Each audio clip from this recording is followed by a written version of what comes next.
Hai para intelektual muda, Assalamualaikum.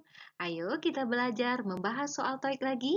Nah, kali ini saya akan mengambilnya dari buku Building Skill for the New TOEIC Test Second Edition.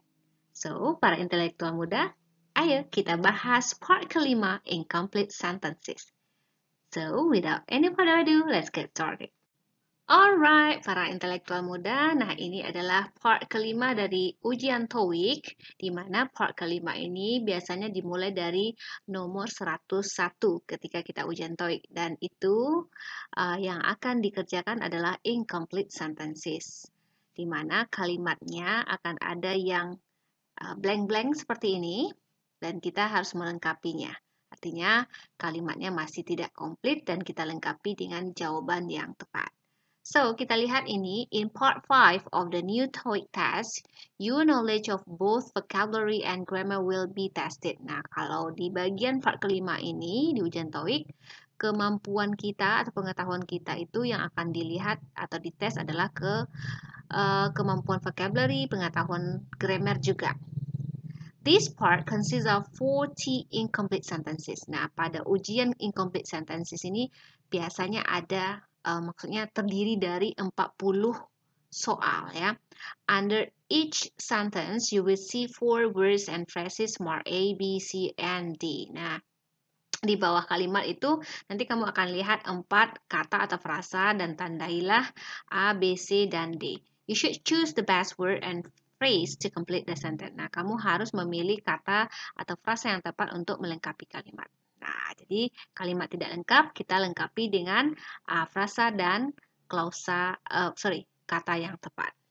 Okay, try not to spend more than 30 seconds per question.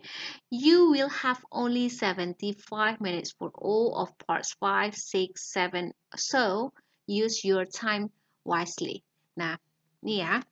Di ujian TOEIC reading itu akan ada atau hanya diberikan 75 menit saja untuk menjawab part 5, 6, 7. Jadi kita gunakanlah waktu dengan bijak. Nah, untuk itu cobalah tidak menghabiskan waktu lebih dari 30 detik untuk satu soal. Bayangkan. Jadi benar-benar kita diminta untuk berpikir cepat tapi menemukan jawaban yang tepat. Nah, kali ini yang akan saya bahas itu sample TOEIC test question. Kita lihat contoh soal tes TOEIC untuk incomplete sentences ya. Before he joined our firm, Mr. Guzman bla bla bla Meltic Corporation. Nah, ada pilihannya belonging to, work, service, and was employed by. Nah, pertama katanya diminta pengetahuan vocabulary kita. Kemudian tata bahasa kita juga, grammar. Ya. Coba lihat di sini sebelum dia bergabung dengan firm perusahaan kami. Nah, jadi di sini ada past tense ya. Nah, grammarnya past tense. Mr. Guzman, Maltex Corporation. Corporation ini berarti yang berhubungan dengan perusahaan. Nah, mana jawaban yang tepat? Jawaban yang tepat adalah D. Kenapa? Nah, kenapanya ini yang perlu dibahas. Kenapa? Karena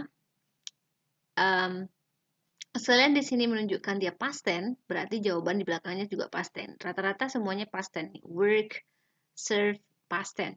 Kecuali belonging. Nah, berarti ini pasti banget tidak jawaban ya. Kemudian, kenapa jawaban A ini tepat? Oh, sorry, bukan A ya, tapi D ini tepat. Ini dalam bentuk passive voice. Nah, coba kalau kita maknai ini, sebelum dia bergabung dengan perusahaan kita, kami, Mr. Guzman, dipekerjakan oleh, nah ini nama corporationnya. Nah, was employed, dipekerjakan oleh perusahaan ini.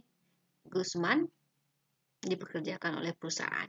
Nah, kalau Guzman bekerja di perusahaan ini, bisa saja sebenarnya untuk jawaban yang B ini bisa diterima, tapi ada yang kurang. Apa yang kurang? Di sini yang kurang adalah work ini harus diikuti oleh preposition.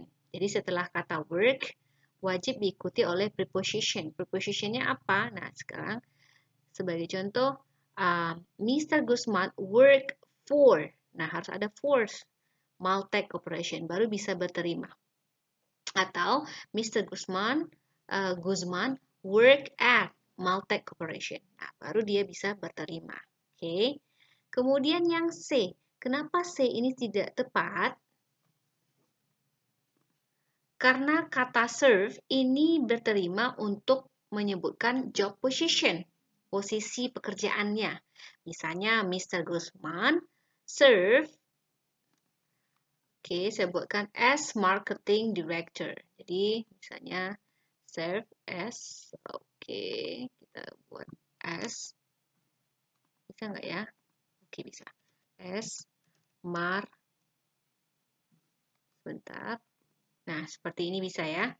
Serves as marketing director. Jadi, Tuan Gusman bekerja sebagai marketing director, nah, baru bisa berterima. Maka C ini nggak jadi jawaban.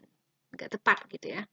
Nah, kalau yang A pasti nggak tepat karena secara tata bahasa dia tidak berterima. Sebenarnya gampang kalau kita memahami vocabulary yang tepat dan tata bahasa yang tepat. Tapi ini betul-betul butuh latihan. Nah, para intelektual muda, maka untuk memahami soal-soal terkait dengan incomplete sentences ada pemahaman atau teori yang harus kita pelajari. Pertama, skill 1, kita harus developing business vocabulary. Kita harus meningkatkan vocabulary kita di bidang bisnis. Kemudian, kita juga harus, apalagi contohnya, selain memahami meningkatkan vocabulary, ada skill kedua yaitu understanding prefixes. Kita juga harus memahami penggunaan prefixes, awalan, akhiran, nah seperti itu ya. So, untuk poin 1 tadi, contoh 1 tadi, itu lebih dititik beratkan kepada developing business vocabulary. Baik, para intelektual muda, untuk membahas ini di video selanjutnya ya, supaya video kita pendek-pendek. See you, bye-bye for the next video.